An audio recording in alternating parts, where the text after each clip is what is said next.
과거를 기억하는 두 가지 방법, 이런 제목의 말씀 함께 나누겠습니다. 최근에 연예계에서는 그 복고 열풍이 참 심한 것 같습니다. 과거의 추억을 떠오르게 만드는 그런 프로그램들이 참 그 성공을 많이 거두고 있죠. 케이블 채널에서는 응답하라 시리즈 같은 드라마가 큰 인기를 얻었고, 또 1세대 아이돌 그룹들은 다시 재결합을 해서 공연을 하기도 합니다. 또 한편으로는 우리가 과거의 먹거리를 추억의 불량식품이라고 인터넷에서 유통되는 것을 구입하기도 하고, 또 옛날에 유행했던 아재 개그가 다시 인기를 끌고 있기도 합니다. 여러분, 아재 개그가 뭔 줄 아세요? 몇 가지 소개를 좀 해드리죠. 세상에서 가장 지루한 중학교는 로딩 중. 몇 개 더 있어요. 반성문을 영어로 하면 글로벌. 화장실에 사는 두 마리 용은 신사용, 숙녀용. 뭐 이런 겁니다. 옛날에 유행하던 것이 다시 인기몰이하는 요즘을 보면 이 사람들이 이 과거를 추억하며 살아가고 있는 것 같습니다. 학창 시절 즐겨 부르던 노래는 시간이 흘러도 왜 그렇게 좋은지, 또 그때 먹던 과자는 왜 그렇게도 달고 맛있는지, 또 친구들과 함께 놀던 여러 가지 놀이들은 왜 그렇게도 재미있었는지 모릅니다. 여러분, 우리는 왜 이토록 과거를 기억하며 살아갈까요? 왜 수많은 좋은 것들이 지금도 많이 있는데 이 과거를 이렇게 기억을 할까요? 아마도 그리움 때문일 것입니다. 좋은 기억이든 슬픈 기억이든 우리는 과거를 그리워하고 살고 있습니다. 지금 가질 수 없는 것이 과거에 있다고 생각하기 때문이죠. 지금 돈이 많고 형편이 나아졌다고 할지라도 과거가 그립습니다.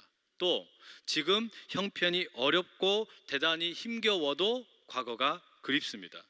그렇기에 우리가 과거에 대하여 그리워하는 것은 현재의 상황과 상관없이 우리 사람에게 잠재된 일종의 본능이 아닌가, 이런 생각이 듭니다. 근데 문제는 이거죠. 우리가 이렇게 과거를 그리워하는 것이 자연스러운 것이라면 우리는 이 과거에 대한 기억을 어떻게 다룰 것이냐라는 점입니다. 과거에 대한 기억에 대해서는 우리가 두 가지 정도로 다룰 수 있는 방법이 있겠습니다. 하나는 불확실하고 힘겨운 오늘을 살아갈 용기를 얻는 방법으로 과거를 해석하는 방법이 있고, 또 하나는 과거를 떠올리며 오늘을 비하하고 좌절하고 불행을 느끼는 방법이 있을 것입니다. 여러분은 과거로부터 오늘을 행복하게 만들고 싶습니까? 아니면 불행하게 만들고 싶습니까? 욥은 자신의 과거를 이제 회상을 하고 있습니다. 오늘 우리의 설교의 본문은 29장에서부터 31장까지 걸쳐 있게 되는데, 욥이 과거를 회상하는 방법은 그 과거를 통해 오늘이 행복해지는 방법이 아니라 과거 때문에 오늘이 더 불행해지는 그런 길을 걸어가고 있습니다. 오늘은 욥이 어떻게 이 과거를 대하고 해석하는지 이 본문을 통해서 함께 살펴보려고 합니다. 우선 29장을 열게 되면 욥이 이 과거를 회상하는 장면이 나오죠. 욥은 동방의 의인이었고 엄청난 부자였기 때문에 상당히 행복한 삶을 살았으리라 짐작해 볼 수 있습니다. 축복받는 자신의 삶을 회고하는데요, 29장 2절과 3절에 이렇게 기록되어 있습니다. 나는 지난 세월과 하나님이 나를 보호하시던 때가 다시 오기를 원하노라. 그 때에는 그의 등불이 내 머리에 빛이었고 내가 그의 빛을 힘입어 암흑에서도 걸어 다녔느니라. 여러분, 29장에는 욥이 과거를 회상하는 내용이 가득 나오는데 제일 먼저 회상하는 게 뭡니까? 하나님에 대한 기억입니다. 하나님이 과거에는 자신의 인생의 등불이었다라고 말해주고 있는 것이죠. 욥은 하나님께서 자신의 인생의 등불이었기 때문에 이 삶이라는 것이 흑암에 가득한 것 같고 어두컴컴한 것 같았지만 당당하게 걸어 다닐 수 있었다고 말하는 겁니다. 하나님께서 인생의 등불이기 때문에 자신은 자신 있었다라고 말하는 인생 얼마나 멋있습니까? 그래서 29장 5절에 욥이 이렇게 또 말하죠. 그때에는 전능자가 아직도 나와 함께 계셨으며 나의 젊은이들이 나를 둘러 있었으며, 뭐라 그래요? 그때에는 하나님께서 나와 함께 계셨다. 그런데 여러분, 그때에는 하나님께서 나와 함께 계셔서 나의 등불이 되어주시고 나의 빛이 되어주셨다, 이 말을 거꾸로 읽으면 어떻게 될까요? 지금은 그런 하나님이 계시지 않는 것 같다라는 거예요. 지금은 그런 하나님을 찾아볼 수 없다라는 말입니다. 지금은 빛이 없는 것처럼 느껴진다라는 말이죠. 어두운 인생길을 비추어 주던 하나님이라는 등불이 자신에게서 사라진 것 같아, 이렇게 말하는 겁니다. 그렇기 때문에 욥은 불행합니다. 어떻게 말하고 행동해야 할지 지혜를 잃어버렸다라는 의미가 아니겠습니까? 이렇게 하나님에 대하여 과거의 기억들을 회상한 이후에 이제 욥은 과거의 사람들과 자신이 더불어 어떻게 살았는지 떠올리게 됩니다. 29장 7절에서 10절에 이런 표현들이 나오죠. 그때에는 내가 나가서 성문에 이르기도 하며 내 자리를 거리에 마련하기도 하였느니라. 나를 보고 젊은이들은 숨으며 노인들은 일어나서 서며 유지들은 말을 삼가고 손으로 입을 가리며 지도자들은 말소리를 낮추었으니 그들의 혀가 입천장에 붙었느니라. 여러분, 욥의 모습이 어떻습니까? 존경을 받고 있다라는 게 느껴지지 않으세요? 많은 사람들이 존경해주고 권위를 인정해주던 삶이었습니다. 사람들은 욥이 나타나면 자연스럽게 욥에게 영광을 돌리고 또 욥에게 귀를 기울였다라는 말이죠. 경우가 다르기는 하겠지만 이런 욥의 모습은 마치 그 여성 아이돌 그룹인 2NE1이 부르는 노래 중에 내가 제일 잘 나가라는 노래가 있습니다. 그것과 좀 비슷하지 않아요? 내가 제일 잘 나가, 누가 봐도 내가 좀 죽여주잖아, 둘째 가라면 이 몸이 서럽잖아, 넌 뒤를 따라오지만 난 앞만 보고 질주해, 내가 제일 잘 나가. 욥이 그 동네에서 제일 잘 나갔어요. 그런데 왜 욥이 이렇게 잘 나갔습니까? 사람들이 욥을 존경하고 권위를 인정해 주었기 때문입니까? 아니면 뭔가 다른 것이 있습니까? 욥은 사람들을 억압하거나 사람들을 완력으로 제압을 해서 자기를 존경하게 만든 게 아니라 선한 일을 많이 해서 그들로부터 존경을 얻게 되었죠. 그게 11절에서 13절에 이렇게 말합니다. 귀가 들은즉 나를 축복하고 눈이 본즉 나를 증언하였나니 이는 부르짖는 빈민과 도와줄 자 없는 고아를 내가 건졌음이라. 망하게 된 자도 나를 위하여 복을 빌었으며 과부의 마음이 나로 말미암아 기뻐 노래하였느니라. 참 멋지지 않아요, 여러분? 사람들에게 이렇게 다가가서 어려운 사람들 도와줍니다. 과부가 되었든 고아가 되었든 또 마음이 아픈 사람들 위로해주고 격려해주는 이런 이 욥의 모습 정말 멋있죠. 자연스럽게 자신의 그 행동을 통해서 사람들로부터 존경을 얻어내고 있었다라는 말입니다. 그러니 욥이 제일 잘 나가는 인생이라고 말해도 누구 한 사람 의의를 제기하기 어렵습니다. 그런데 이런 과거에 대한 회상이 과연 욥의 현실에, 욥이 지금 살고 있는 오늘에 도움이 되었을까요? 문제는 이거예요. 욥이 이렇게 하나님으로부터 참 복을 많이 받았고 그리고 많은 사람들로부터 존경을 받았는데, 그런데 그 과거의 기억이 지금 고통당하고 있는 욥의 현실을 바라볼 때 이게 긍정적으로 해석이 되었을까, 이런 말입니다. 전혀 그렇지를 못합니다. 오히려 훨씬 더 우울해지고 말았습니다. 욥은 30장에 들어가면 이제 자신의 답답한 현실에 대해서 서글퍼하고 원망합니다. 우선 여러분 30장 1절 한번 보시죠. 세 번역으로 제가 읽어드립니다. 그런데 이제는 나보다 어린 것들까지 나를 조롱하는구나. 내 양떼를 지키는 개들 축에도 끼지 못하는 쓸모가 없는 자들의 자식들까지 나를 조롱한다. 29장에 그렇게 과거를 추억을 해놓고 이제 30장에 들어가자마자 시작할 때 뭐라고 합니까? 그런데 이 접속사 속에는 많은 의미가 내포되어 있죠. 내가 제일 잘 나갔다, 그러나 이제 별 볼 일 없게 되었다. 그러자 어린 것들까지도, 별 볼 일 없는 것들까지도 나를 무시하는구나, 이런 말 아니에요? 조금 심하게 표현하면 과거에는 욥 근처에 얼씬도 못하고 벌벌 떨던 사람들이 와가지고 욥을 조롱하고 있다라는 말입니다. 어떻게 조롱합니까? 이어지는 30장의 9절 10절에 이렇게 기록되어 있어요. 이제는 그들이 나를 노래로 조롱하며 내가 그들의 놀림거리가 되었으며 그들이 나를 미워하여 멀리하고 서슴지 않고 내 얼굴에 침을 뱉는도다. 여러분, 어린이들이 학교에서 놀다가 친구 놀릴 때 어떻게 놀려요? 노래하면서 장난치잖아요. 뭐 메롱 메롱 이러기도 하고, 때로는 뭐 얼레리 꼴레리 얼레리 꼴레리 이러면서 노래로 상대방을 이렇게 막 놀린단 말이에요. 그런데 지금 욥을 향하여 동네 사람들이 그렇게 놀린다는 겁니다. 노래하면서 욥을 저주를 퍼붓는 겁니다.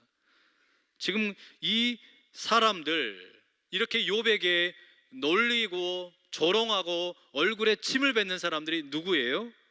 나름의 신학적인 견해를 가지고 비판했던 엘리바스나 빌닷이나 소발이 아닙니다. 이 사람들은 과거에 그렇게도 욥을 찬양하고 존경하고 영광을 돌리던 동네 주민들입니다. 어려운 일이 있을 때마다 욥이 그렇게 돌봐주고 섬겨주던 바로 그 사람들이에요. 그런데 욥이 힘을 잃어버리자 순식간에 완전히 돌아선 거예요. 그리고 그 욥에게 조롱을 퍼붓는 겁니다. 결국 욥이 어떻게 됩니까? 흔들립니다. 이 마음이 흔들리는 거예요. 우울증이 찾아와요.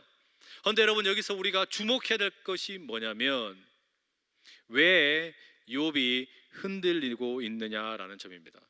왜 욥이 흔들리는가? 지금까지 여러분 우리가 읽어왔던 내용을 가만히 보십시오. 친구들과 벌인 논쟁 때문에 욥의 마음이 흔들리는 게 아닙니다. 욥은 친구들과의 논쟁이 이미 끝났습니다. 그 논쟁을 끝마치고 욥은 하나님께 당당히 찬양을 할 만큼 마음에 당당함이 있었어요. 진흙탕 싸움이었지만 그래도 자신의 의로움을 지켰고 스스로를 대견하게 보호했습니다. 문제는요, 이게 아니에요. 모든 논쟁은 끝났습니다. 그런데 이제 과거를 돌아보니, 과거를 자기가 생각해 보니 그때부터 문제가 생기는 겁니다.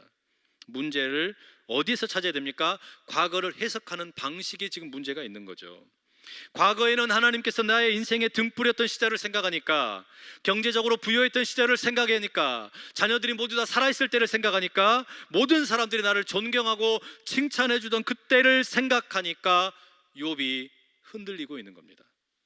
행복했던 과거가 욥의 현재를 더 불행하게 만든다는 말이죠. 본전 생각이 날 수밖에 없는 것입니다. 그러니 심리적으로 마구마구 흔들리고 우울해지고 과거를 어떻게 받아들여야 될지 이 욥에게는 정말로 숙제가 되고 말았습니다. 결국 이렇게 자기의 과거를 너무나 좋았는데 현재를 바라보는 오히려 절망과 불행의 통로가 되어버리게 하자 어떻게 됩니까? 원망스러운 마음을 가지고 이제 현실을 저주하면서 하나님을 법정에 세우려고 합니다. 오늘 읽은 본문 31장의 내용이 그걸 담고 있죠. 35절의 말씀을 제가 세번역 성경으로 읽어드리죠. 내가 한 이 변명을 들어줄 사람이 없을까? 맹세코 나는 사실대로만 말하였다. 이제는 전능하신 분께서 말씀하시는 대답을 듣고 싶다. 욥은 분명 친구들과 논쟁 잘 감당했고 찬양으로 잘 마쳤습니다. 그런데 과거에 대한 해석이 자신을 더 불행하게 만들자 좌절하고 우울해지고 심리적으로 흔들리면서 결국 이제 뭘 요구하는 겁니까? 하나님을 법정에 세우겠다라는 거예요. 하나님을 법정에 세워서 따져놓고 보겠다라고 말하는 겁니다. 결국 이제 욥의 마지막 말은 오늘 읽은 본문 31장 40절에서 끝나게 됩니다. 어떻게 끝납니까? 나는 떳떳하다라는 말로 끝납니다. 땅을 훔친 적도 없고 부당하게 남의 것을 빼앗은 적도 없고 다른 사람을 괴롭힌 적도 없다라고 말합니다. 그리고 40절 말씀에 이렇게 끝나죠. 이것으로 욥의 말이 모두 끝났다. 이것으로 욥의 말이 모두 끝났다. 그러면 여러분 남은 것이 뭡니까? 욥이 돌이켜놓고 보니까 남은 것은 뭐냐면 결국은 분노밖에 없습니다. 하나님에 대한 분노, 하나님이 이리 내려오셔서 나의 법정에 서셔서 나와 함께 옳고 그름을 가려봅시다. 그리고 세상 사람들에 대한 분노, 저 사람들이 내가 그렇게 잘해줄 때는 나에게 굽신거리더니 내가 힘 잃어버리니까 나를 이렇게 개처럼 취급한다. 그야말로 분노만 가득하게 되었습니다.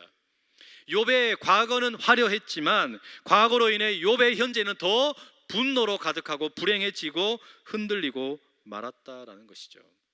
여러분에게 묻고 싶습니다. 여러분은 과거를 어떻게 기억하고 계십니까? 우리 각자는 모두 다 서로 다른 과거를 갖고 있습니다. 아름다운 기억으로 남은 과거도 있고 때로는 기억하고 싶지 않은 과거도 있습니다. 문제는 뭐냐면 이 과거가 오늘 나의 현실을 불행하게 만들도록 내버려 두면 안 된다는 말이죠. 과거가 오늘을 불행하게 만든다는 것, 이것을 우리가 막아야 되지 않겠습니까? 왜 그렇습니까? 과거는 불행할 수도 있고 행복할 수도 있어요. 이미 지나가 버렸어요. 그러나 지금은 나는 여기에서 오늘 살고 있기 때문에 그 과거의 발목이 잡혀서 오늘도 불행해진다면 이것처럼 불쌍한 인생이 어디 있냐라는 말이에요. 내 과거가 마음에 들지 않아서, 집안이 마음에 들지 않고 나의 과거의 모든 것이 마음에 들지 않아서 뜯어 고치면 됩니까? 되지 않습니다. 과거를 그렇게 고친다고 해서 현재가 행복해지지 않는다라는 말이에요. 아무리 좋은 과거를 가지고 있다고 해도, 그렇게 좋은 아름다운 일이 있었다고 할지라도 그것이 여과되지 못하고 그냥 허락이 되면 나의 삶을 저주할 수도 있는 거예요. 그러니 여러분, 우리에게 지금 중요한 건 뭡니까? 과거가 아름다웠든지 상처투성이었든지 중요한 것은 과거를 생각하며 거기에서 감사할 것을 캐내는 능력인 줄로 믿습니다. 거기에서 감사를 캐내지 못하면 결국 인생은 불행해질 수밖에 없기 때문인 거예요. 바로 감사를 찾아내는 그 능력에 오늘의 행복이 달려있다라는 말이죠. 여러분, 이 중앙에 걸려있는 이 걸개의 그림의 글씨를 보십시오. 행복은 감사의 문으로 들어옵니다. 우리가 감사할 때 행복은 그 문을 열고 들어오는 거예요. 그런데 우리가 과거를 바라보면서 그것을 가지고 불평을 하게 되면 어떻게 됩니까? 감사의 문으로 들어왔던 행복이 불행의 문을 열고 나가버리는 겁니다. 내가 감사를 표현할 때 행복이 들어오고 불평할 때 그 문으로 나가버리는 게 행복이다, 이런 말이죠. 그러니 여러분, 오늘의 행복이라는 것은 내가 과거를 돌아보며 감사하게 될 때 나의 것이 되고, 과거를 돌아보며 내가 불평할 때 남의 것으로 사라져버린다, 이런 말이죠.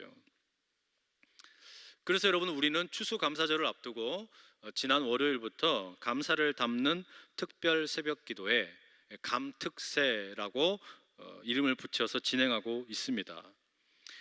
가능하면 이번 한 해를 돌아보면서 감사할 것들이 있는지 더 많이 찾아보고 또 찾아보고 이 감사를 습관으로 만들어보자, 이런 의도로 진행을 하고 있습니다. 새벽마다 많은 분들이 특별 새벽기도 감사 예물을 드리고 계십니다.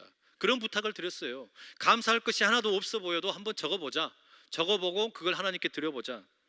그렇게 감사의 기도 제목을 내셔서 읽고 저도 같이 기도를 하는데 참 감사한 기도 제목들이 많았어요. 그 중에 지난주에 잊혀지지 않는 기도 제목이 하나 있습니다. 그게 이런 거였습니다. 하나님, IMF로 사업이 망하고 부도가 나서 지하에 있는 집으로 이사를 갔는데 2층으로 이사하게 해주셔서 감사합니다. 여러분, 이걸 객관적인 눈으로 볼 때 감사할 조건이 될까요? 이게 도대체가 어떻게 감사할 조건이 됩니까? 감사할 수 없습니다. 사업이 망하기 전에는 훨씬 더 좋은 집에서 살았을 것이고 여유 있었을 것이고 고통스럽지 않았을 것인데, 그런데 이제 겨우 지하에서 살다가 2층으로 올라온 게 그게 무슨 감사가 되겠어요? 이게 무슨 감사할 일이 됩니까? 그런데 그걸 감사하기 시작하면, 그 감사를 나의 습관으로 받아들이게 되면 행복이 찾아오는 줄로 믿습니다. 그런 점에서 데일 카네기라는 분이 쓴 책 중에 염려를 멈추고 사는 법, How to Stop Worrying and Start Living, 이런 책에 나와 있는 내용을 소개해드리고 싶습니다. 이 책에는 이런 내용이 나와요. 영국에 있는 많은 교회에는 건물에 Think and Thank라는 문구가 새겨져 있다라고 합니다. 생각하고 감사하라는 말이에요. 생각해보면 감사하게 될 거다, 이런 말이죠. 과거의 기억을 곰곰이 더듬어 보면서 생각하다 보면 자연스럽게 감사가 나올 것이다, 이런 말이죠. 그래서 이 저자 카네기가 말합니다. 생각하고 감사하라, 이 문구는 교회의 건물에 새겨져 있을 것이 아니라 거기에도 필요하지만 우리 모두의 마음에 새겨져야 된다, 이렇게 말하는 거예요. 그러니 여러분, 우리 모두가 과거를 생각하고 또 생각하면서 거기에서 진정한 감사가 떠오를 수 있기를 간절히 축복합니다.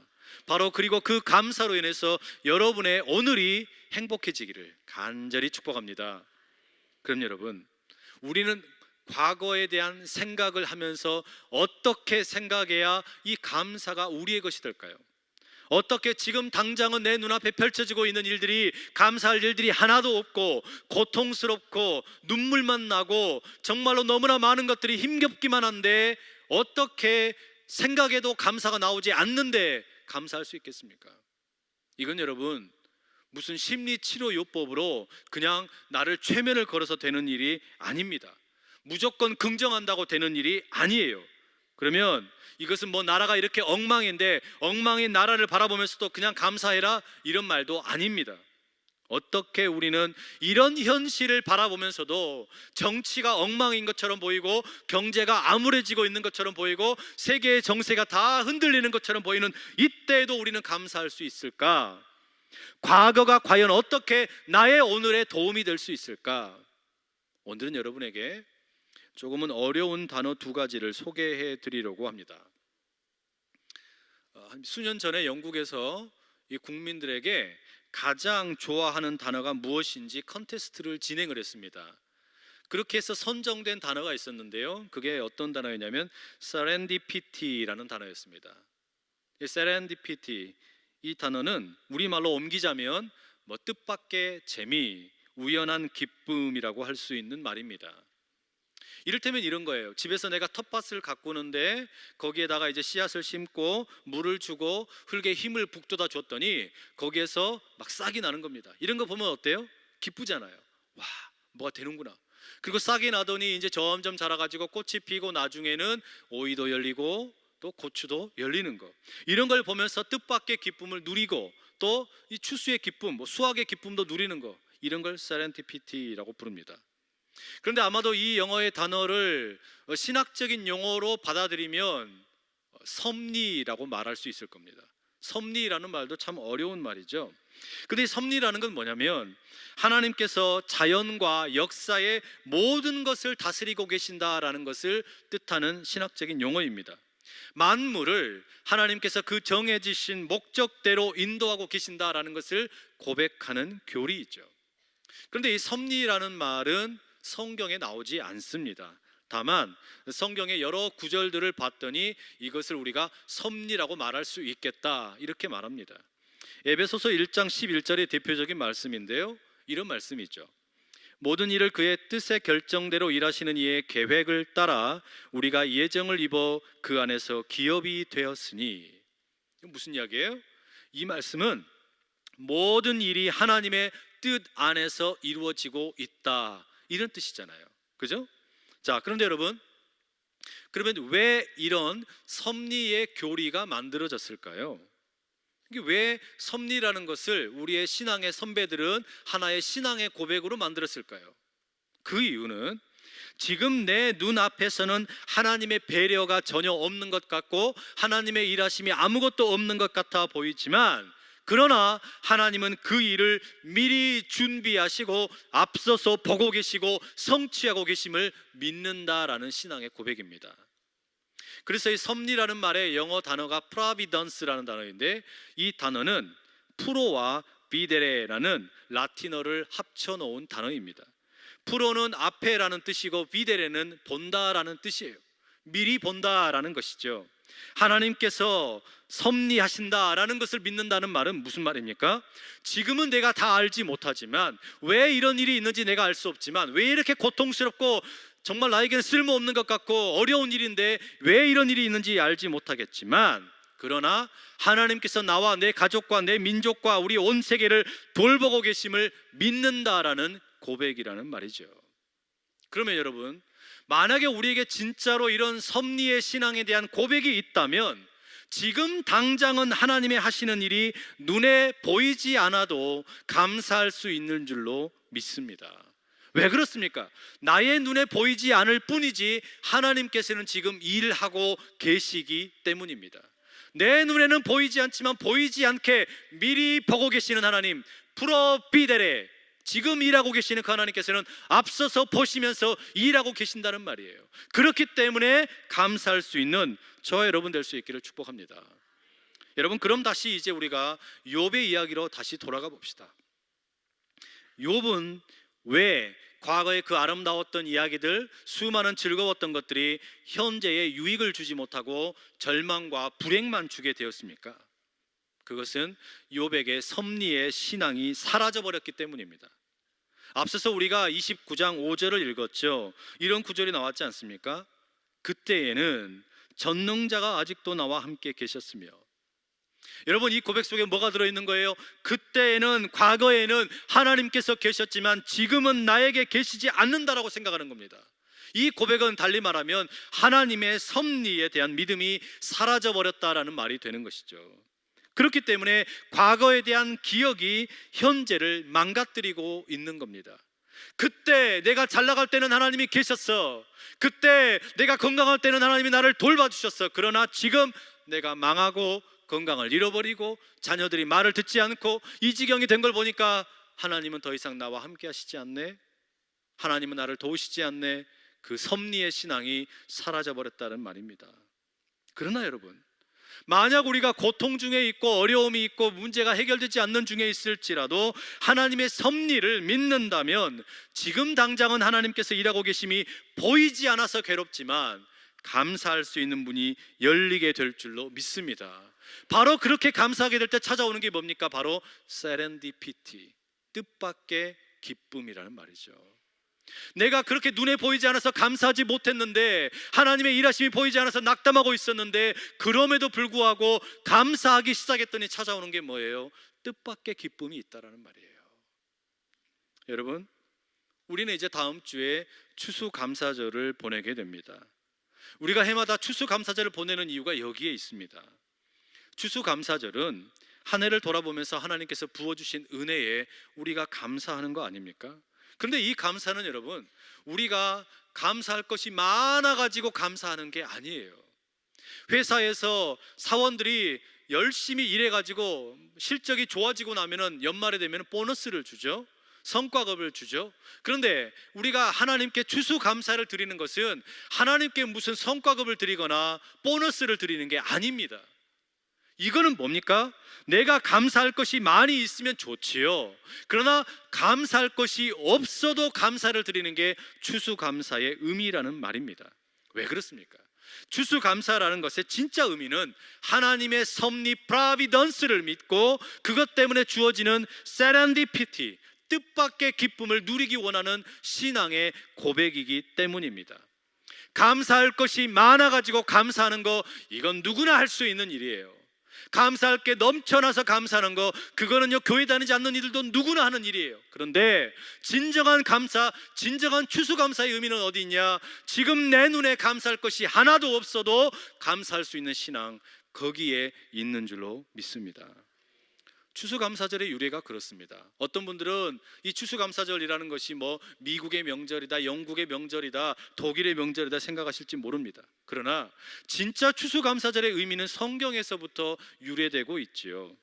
레위기 23장과 신명기 26장에 보게 되면 모세가 이스라엘 백성들에게 추수감사에 대해 가르치는 내용이 나옵니다. 레위기 23장 10절 이런 말씀이 나옵니다.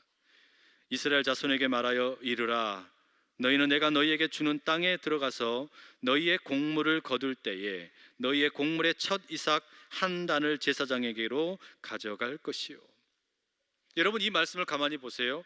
모세가 지금 백성들에게 가르치고 있는데, 추수감사에 대해서 이야기하고 있는데, 이것은 지금 추수를 다 한 뒤에 하는 이야기가 아닙니다.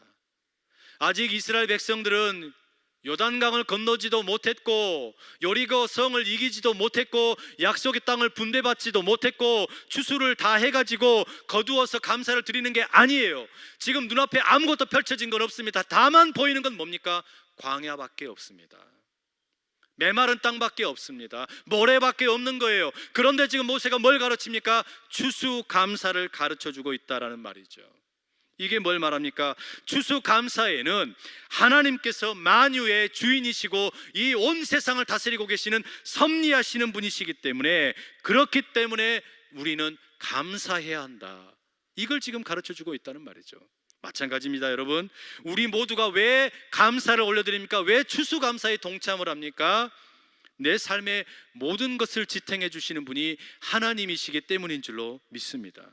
그 하나님께서 나의 건강도, 나의 가정도, 나의 일터도, 나의 자녀들도, 모든 사회의 일들도, 가정도, 교회도, 그리고 이 나라, 이 민족도 하나님께서 이끌어가고 계시기 때문에 결국 하나님께서 일하심을 믿고 감사할 수 있는 우리가 되기를 축복합니다. 그렇기 때문에 여러분, 이 나라가 지금 얼마나 시끄럽습니까? 어지럽습니까? 정치적으로 혼탁하지 않습니까? 그러나 우리가 그럼에도 불구하고 감사할 수 있다는 것은 이 모양 이 꼴이 되어서 감사하는 게 아니라 이 모양을 뛰어넘어서 미리 내다보고 계시고 더 아름다운 모습으로 회복시키실 하나님을 바라보며 감사할 수 있기를 축복합니다. 하나님께서 이 나라를 대대적으로 수술하셔서 귀하게 일하실 것을 믿기 때문에 감사할 수 있기를 축복합니다. 우리의 가정에 역사하실 그 하나님, 지금은 눈에 보이지 않는 것처럼 보이고 지금은 우리의 자녀들이 제대로 아직은 성숙하지 않은 것 같아서 실망스러울 수 있지만, 그러나 자녀들을 향하여 하나님께서는 미리 보고 계시는 거예요. 하나님께서는 미리 보시면서 이들 속에 들어있는 잠재력을 보시고 이들 속에 들어있는 하나님 나라의 꿈을 보고 계시기 때문에, 그렇기 때문에 감사할 수 있기를 축복합니다. 수능을 앞두고 있는 자녀들, 앞으로 어떤 길을 가야 될지, 무슨 일을 해야 될지, 어떤 꿈을 가지고 가야 될지 아직 모릅니다. 모든 게 보이지 않아요. 그러나 미리 보고 계시는 그 하나님 때문에 감사할 수 있기를 축복합니다. 병든 몸일지라도 이 병든 몸을 뛰어넘어서 부활의 몸을 주시고 또 원하시면 고쳐주실 그 하나님이시기 때문에 감사할 수 있기를 간절히 축복합니다. 우리 교회도 마찬가지예요. 우리 하나님께서 다스리고 계시기 때문에, 주님께서 주인 되시기 때문에, 우리 교회를 하나님께서 미리 바라보고 계시기 때문에 그 하나님의 섭리를 믿는 우리에게는 감사가 있기를 간절히 축복합니다. 오늘은 여러분 이 설교를 마치며 여러분과 함께 찬양을 하나 함께 나누기 원합니다. 날 구원하신 주 감사. 우리 찬양 함께 입술로 고백하며 주님께서 이끌어주신 지난 날을 돌아볼 수 있기를 간절히 축복합니다.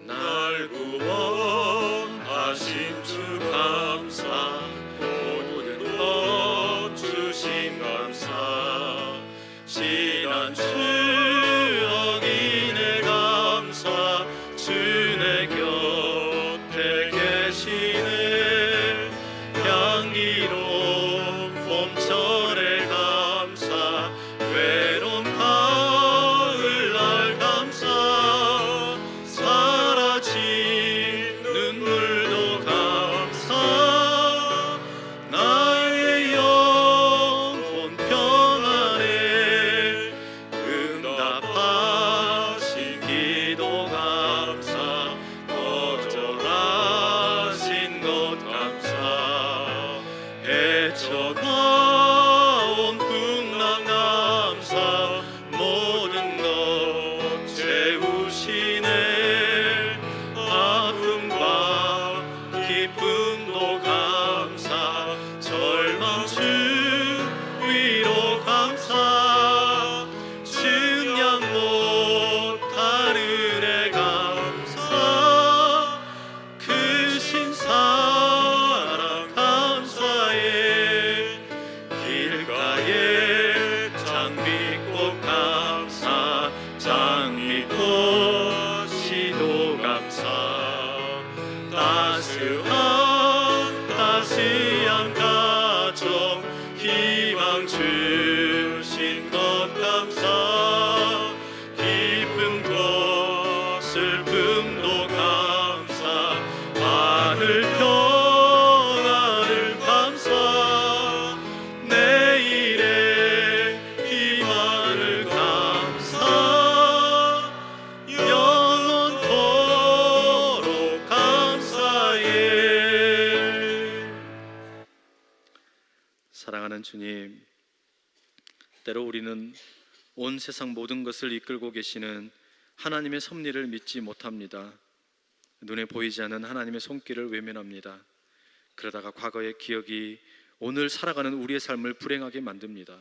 그러나 주님, 이제 미리 앞서서 보고 계시고 이 일들을 이끌어 가시는 그 주님의 손을 붙잡고 뜻밖의 기쁨을 누리며 살기 원하오니, 주여 우리에게 감사하기 어려운 환경 속에서도 감사할 수 있는 능력이 있게 하여 주시옵소서. 진정한 감사자로 살아가는 복된 은혜가 우리 모두에게 있게 하여 주시옵소서. 예수님 귀하신 이름으로 간절히 기도드립니다. 아멘.